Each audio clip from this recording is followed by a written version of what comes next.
Hello and welcome to the Cisco CyberOps Associate Lab video series. I'm going to be walking through each of the major labs of the Cisco CyberOps Associate NetAcad curriculum. So let's go and let's jump on in. Alright, for this lab we are doing lab 8.2.8 using Wireshark to examine an Ethernet frame. So in this lab we're focusing on layer 2. So let's jump in, let's see what we can do. Alright, so first and foremost, again, I have the lab 828 off the side of my screen. We are going to be using a virtual lab environment. So we need the CyberOps VM, and we're just going to work through the steps. So these directions are off the side, and I have my VM for my CyberOps workstation up front and centered. So let's get in, let's log into our Cyber workstation. It should be analyst, and the password is CyberOps.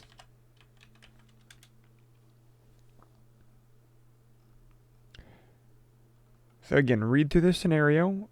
You're going to notice most of it all focuses around that layer 2 frame encapsulation. So step 1 is essentially, actually I'm going to bring that back. So here's what a traditional Ethernet frame header would look like. The preamble, destination address of 6 bytes, that will be the destination MAC. Source address, again, source MAC address. The frame type, any of the upper layer data, so your layer 3 packet would be part of that data. And then we have an FCS checker at the end with 4 bytes total. It's important to understand what our frames look like, so when we look at it inside Wireshark, we understand what's going on. So that's step 1, understanding our frame. Step 2, examine the Ethernet frame in Wireshark. So the Wireshark capture below will show a packet generated using ping issued from a PC host to a default gateway. I will just, just keep the instructions up. I'll zoom in. So here we've done ARP or ICMP. We were able to pull, and again, this is just an example before we dive deeper into the lab. So examine the Ethernet 2 header contents of an ARP request. Again, with an ARP request, we are looking at our preamble. And in this example, typically the field will be the preamble. It's not really shown in this capture. In this example, we have a broadcast, we have a source, and then we have a data type. ARP, address resolution protocol. It's going to be sent via a broadcast. So all Fs. That is because, again, it's a 48-bit address, or 6 octets, expressed in 12 hexadecimal numbers, 0 through 9, A through F. That makes up our MAC address. So that's our destination. If it's a broadcast, it will be straight Fs. The source address will be our, whatever our source address is. Remember, the first 6 hexadecimal numbers indicate the manufacturer. These are going to be our manufacturer, and then these will be unique to us. The destination address with an ARP request is a broadcast, which will contain all ones, or a unicast type address. The source address is always going to be a unicast. So again, when we're looking at our 3 types of address, if we're talking IPv4, unicast, multicast, broadcast. Unicast is 1-to-1, so one device talking to another device. A broadcast is one device talking to everyone. That would be a broadcast. A multicast is a group, not everyone, but a group. So one talking to a specific group. For example, I may want to talk to all OSPF routers. The OSPF routers would be the group. So one to a group. So I'm going to scroll back up. So we looked at our destination, we looked at our source, we looked at the type.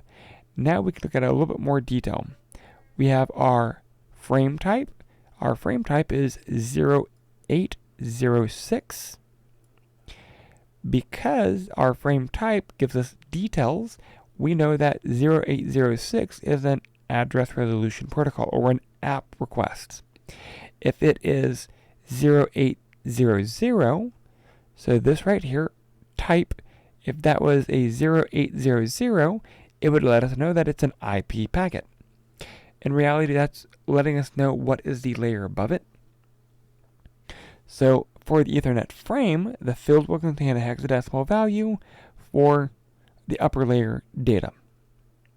So IPv4 0800, you might have an IPv6, so that would be a different hex value. After that, the data portion, if it was an IP packet, that would actually be the upper layer material. Because it is a ARP request, this will contain the encapsulated upper layer protocols, and that will be between 46 bytes up to 1500 bytes. That way we have our total byte for our entire frame. After that, we have our FCS, that's our frame check sequence, and that is used by the NIC to identify any type of error. So we have a few questions, and then we're going to go ahead and go on to part 2. Alright, so let's look at some of these questions. What is significant about the contents of the destination address field? So again, the destination address, if we're talking at layer 2 frame, it's going to be where is it going. Again, broadcast, unicast, multicast. So all hosts on the LAN will receive a broadcast. So if we're trying to find a specific computer with an IP address of, 10.0.0.0.1, broadcast will reach all computers on our LAN to figure out who that IP address belongs to. The reply will contain the MAC address of the device that has that IP address. So that destination, again, if it's a broadcast, is being sent to everyone. Next question. Why does the PC sending out a broadcast ARP prior to sending the first ping request? Basically, before the PC can send a ping request to a host, it does need to determine the destination MAC address before it can actually build the frame header for our ICMP request. Again, if it's pinging a local device, it needs to know the MAC address for local communication. If you're pinging outside of the network, well, you still need to know the MAC address for the default gateway. That way you know where to send the frame. So what is the MAC address of the source in the first frame? So if we look, I'm going to scroll up. The source is, I'm going to scroll all the way up. If we look at this, destination, ARP, source is the Intel Core 62626D. Or, in reality, that Intel Core actually is the manufacturer, so the frame is showing you the manufacturer, and then it's giving you the last 6 bytes. So the the MAC address for this is going to be F48C5062626D. Now, if you want to see the IP address, you'd have to go further down to get the additional information. But since we're looking at layer 2, not that big of a deal. That takes care of that question. What is the vendor ID? Intel Corp. So what portion of the MAC address is the OUI? That's the first 3 octets. And what is the source NIC serial? So if this is the first 6, this will be the last 6.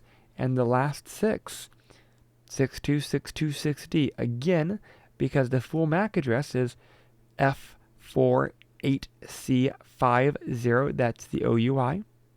And then the last 6, 62626D, are the serial number portions of that. So that takes care of part 1. So you're going to notice we're going to move away from our Q&A and we're going to get actually jumping into our lab. So part 2 is about Wireshark and capturing and analyzing Ethernet frames. You're going to notice we're going to log in using Analyst and our CyberOps. Alright, that's where I'm going to take the instructions and pull them off the screen, and we're just going to work through this document.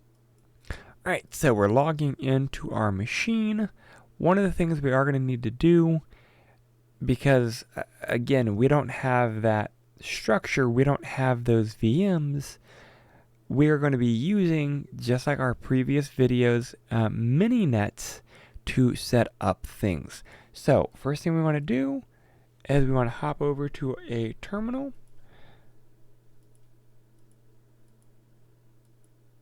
Alright, we're going to do // we need to run this as a super user. We want to go to our lab.support files, scripts, CyberOps,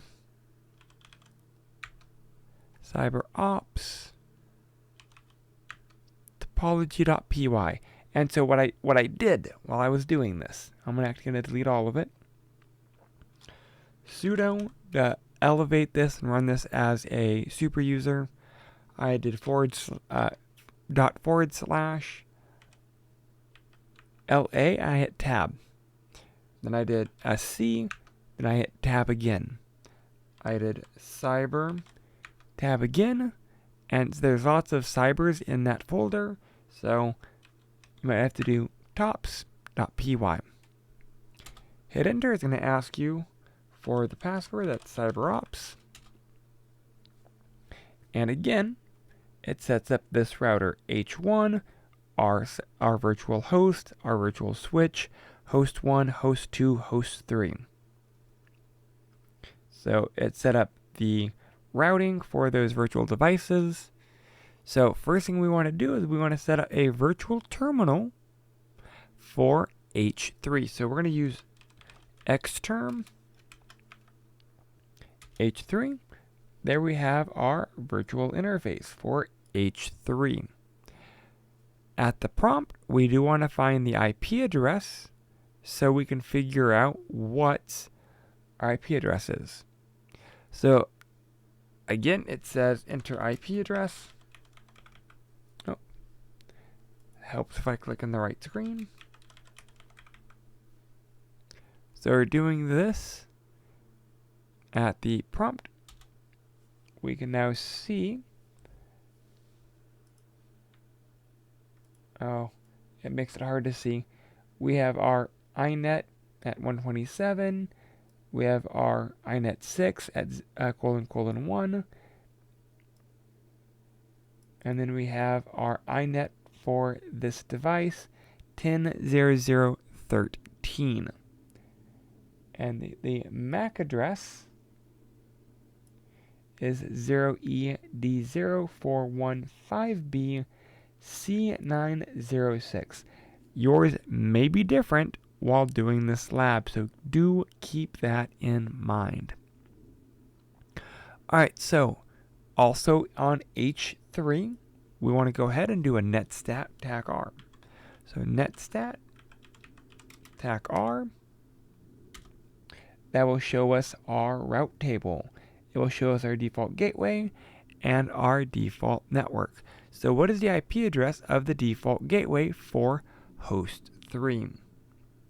So when we're going through this, you can see that our default gateway, it is not listed there. It just says gateway.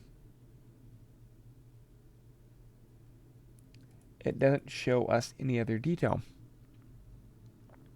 What is interesting is it should have actually provided us with the gateway address, not _gateway. It should have actually stated,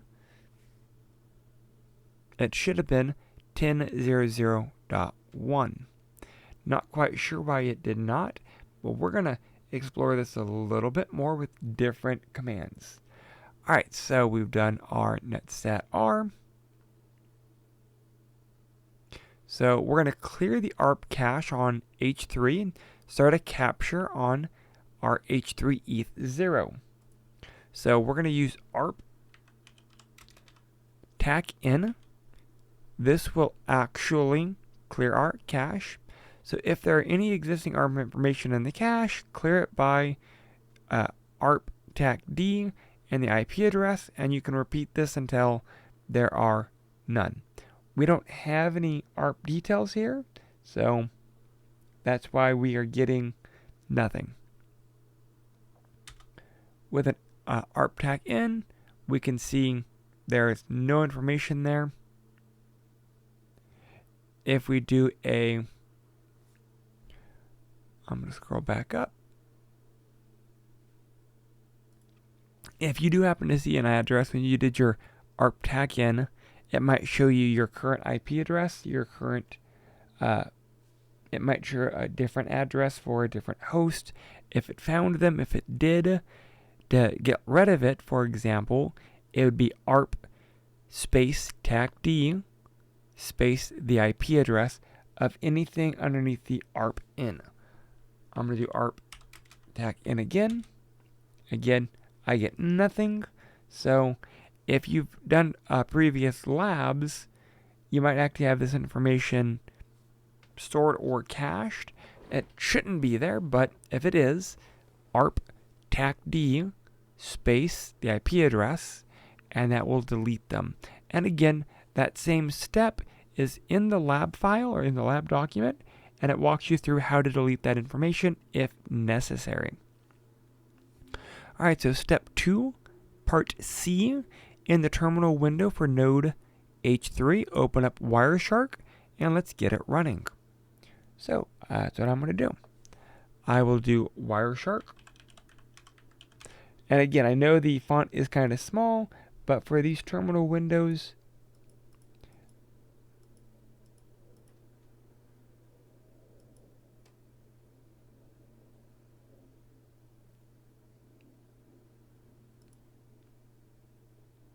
I'm not getting the ability to, I don't have the ability to zoom in, and that's the thing. If I go full screen, it's just going to make the text a little harder to read. So, what is very interesting is it picked up information from old material. Anyways, so I'm going to go ahead and do Wireshark tac GTK and the ampersand. Basically, this sets up Wireshark and starts a packet capture immediately on our ETH0 interface. I hit enter. Oh, okay. Oh.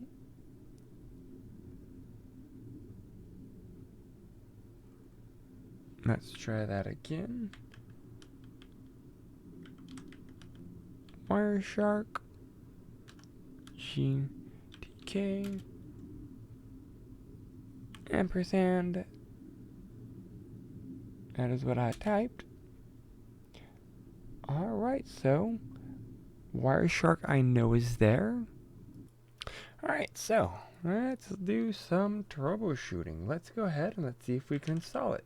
Sudo apt-get update sudo apt-get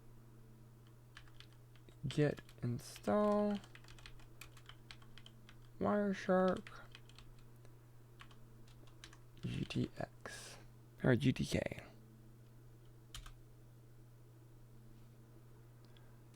All right. All right, so it's broken. It ain't gonna work. We have no internet capabilities.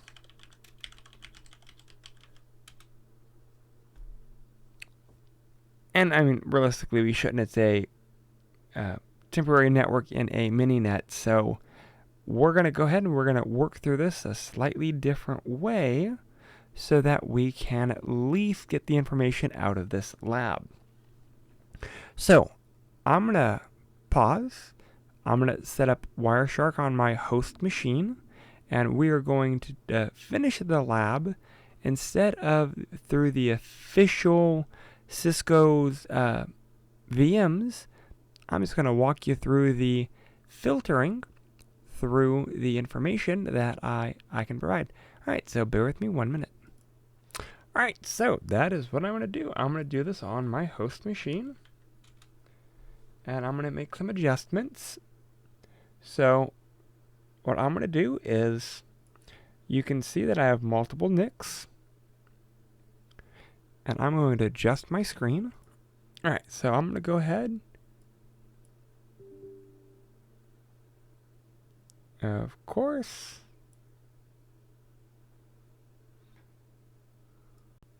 Alright, so I just disabled my physical adapter. I'm on just my Wi-Fi. It made it seem a little easier. So I'm going to go ahead and start a capture. And I'm going to ping my default gateway, 192.168.10.1. I've done my 3, and I'm going to go ahead and stop my capture. So you're going to notice there is a ton of data that is going back and forth.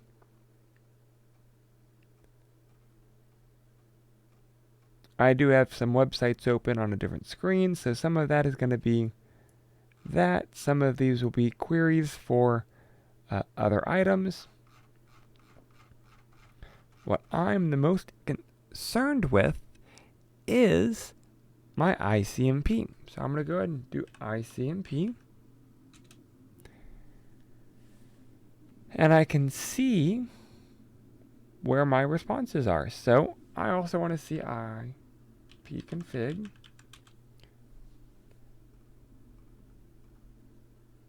for my device. ipconfig, my VirtualBox adapter, nope. My LAN adapter, nope, I disabled that. My VMware adapter, nope. My Wi-Fi adapter is 10.126. So these are my pings. These are my requests, and these are my replies. So apply the ICMP filter. So again, that's what we did. We just did it ICMP. That was the protocol. And so we can notice the overall structure. Your view may be slightly different. If we go to view, you can see there is a packet list, packet detail, and our byte. Sometimes they are shown in a different order. Normally, you'll have this section right here. This will be the bottom window. You'll have your middle window over here, and then this is your top window or your details. So this will be the packet lists, packet details, packet bytes. And again, depending on which version of Wireshark you're using, this display might be slightly different. I am using version 4.0.6. So that is why this view is the way it is. So let's go ahead and let's look at some of the details. So in the packet lists, click on the first frame listed. That should be a echo ping.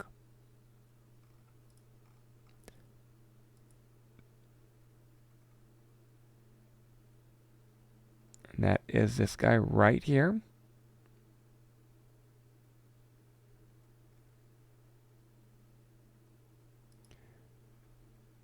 What gets interesting is that there's my echo, there's my reply, there's my request. So this is this ping right here. My IP address going to my destination. The first one should be an echo ping request, and it is. So let's look at the details. So in the packet lists, find it. You should see the echo ping requests under the info header. That's what that guy is right there. Examine the first line of the packet details, and let's see what information we can display. So what we want to do is the first section will show you the section, the interface, the time, the frame number, the length, and other details like that. If we go to the layer 2 information, it will show you my destination, my source, and what information that was. That was a ICMP using IPv4, so that is my layer 3 data is at IPv4. So do keep in mind there's going to be some slightly differentiation between our lab guide and what we see on the screen because again our lab environment wasn't functioning. So here is where you'd find the length of 74. You could also find underneath frame, it will say frame, it will give you the number, and it will give you the bytes. This is 74 bytes on the wire. Our lab guide said it should be close to 98. In that test environment, it would be closer to 98. So now let's look at our layer 2 data.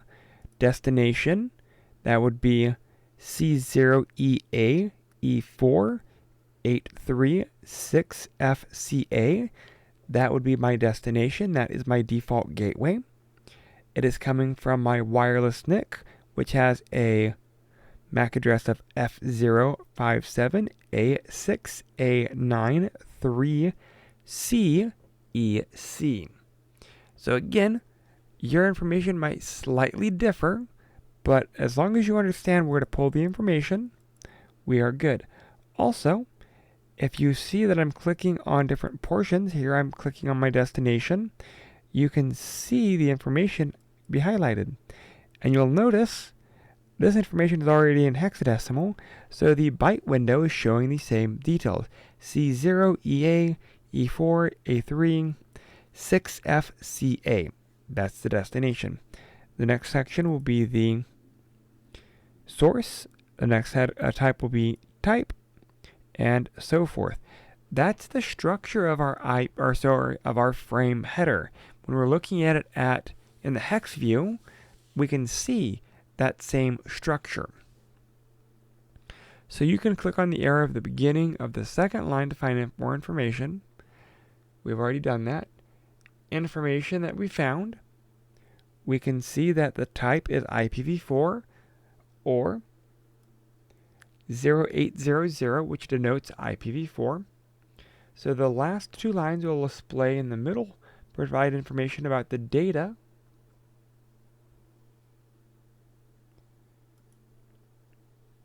So there is the additional information that could be showing the additional information. So the source IP address,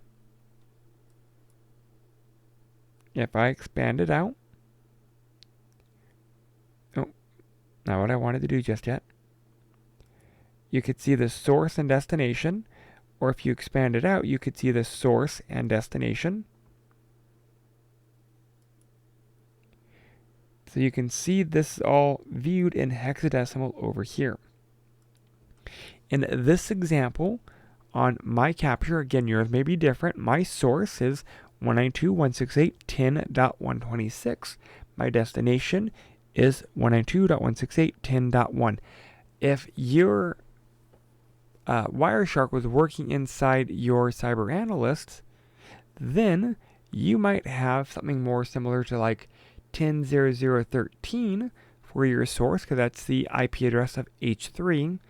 And for your destination IP address, you're pinging 10.0.0.1 or the default gateway inside your mininet machine. We don't have that, so we didn't get that piece of information.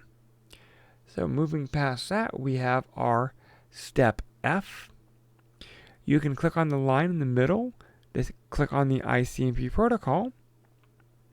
So I'm going to close all these out again.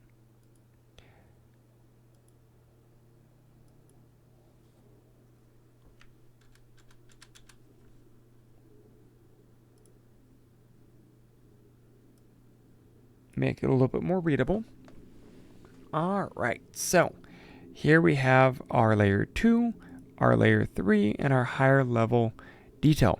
So if we want to expand out our layer 4 detail, we can see it's a type 8 echo ping requests. If we want to see the checksum or the identifier or the sequence numbers, all of that detail is there. So if we click the next frame, the responding frame, we can see the device and the MAC address is displayed as the destination. So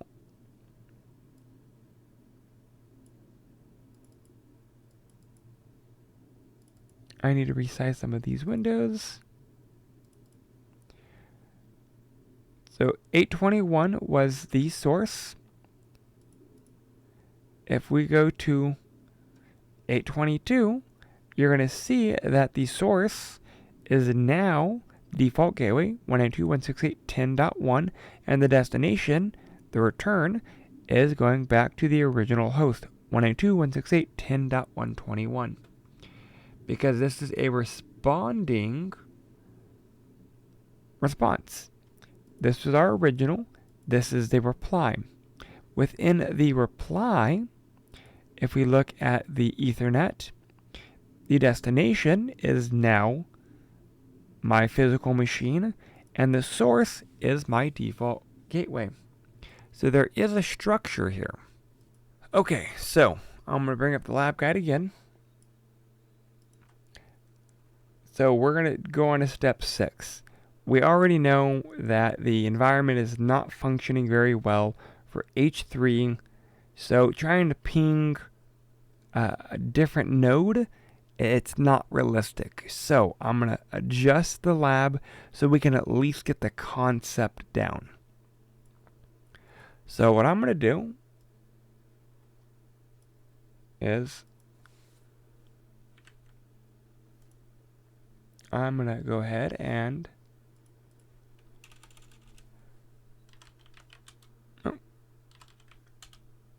CLS to clear my screen. I'm going to start a new, get rid of my filter. I'm going to start by typing out a command, ping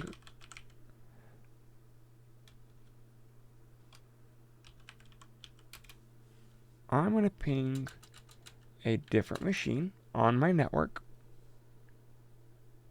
You know what? No, I'm going to ping a external resource. I'm not going to hit enter yet. I'm going to start a new filter. I do not want to save it, so continue without saving. I will ping 1, 2, 3, 4, stop capture. So what I'm going to do is I'm going to examine the details. Step 1, filter, so we see the appropriate details.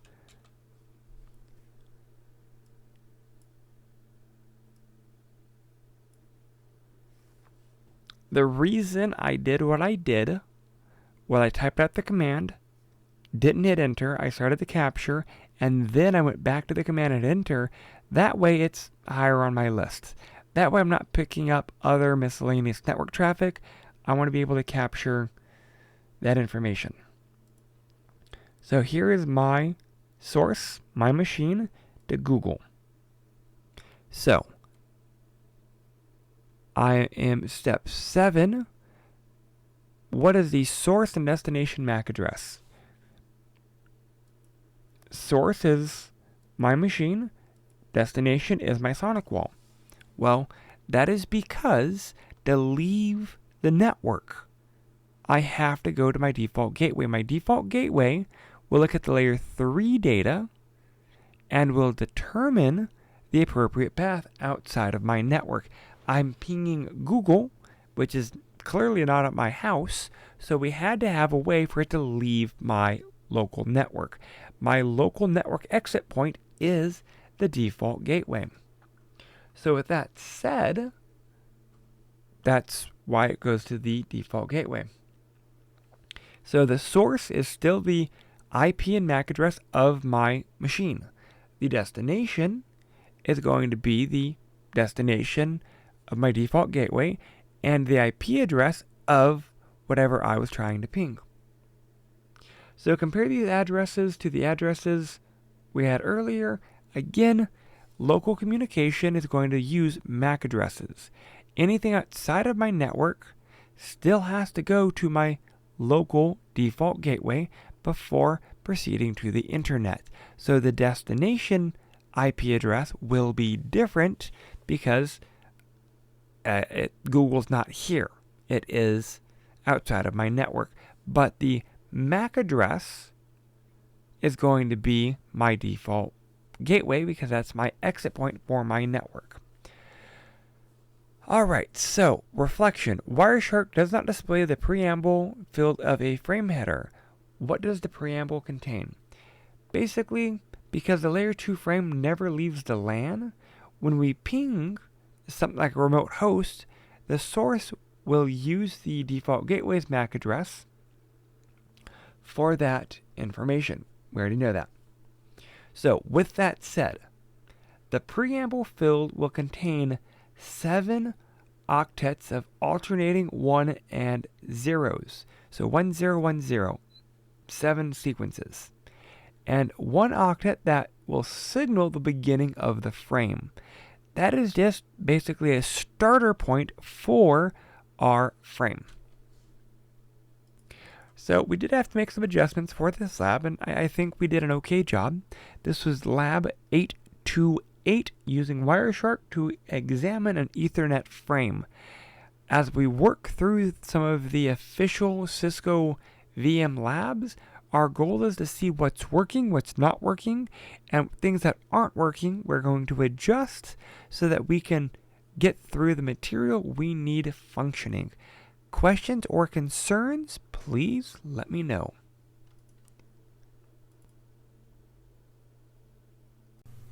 Alright, so that does it for this lab video. A few suggestions would be 1. Run through the lab a second time, trying to do it by yourself. 2. I would do a summary of kind of what you learned, where you struggled, and keep that type of journal going so that you can build off of it. 3rd, and finally, take time to reflect.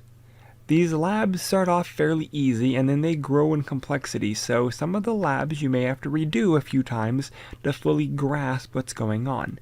If you have any questions or any concerns, please feel free to reach out. Thank you.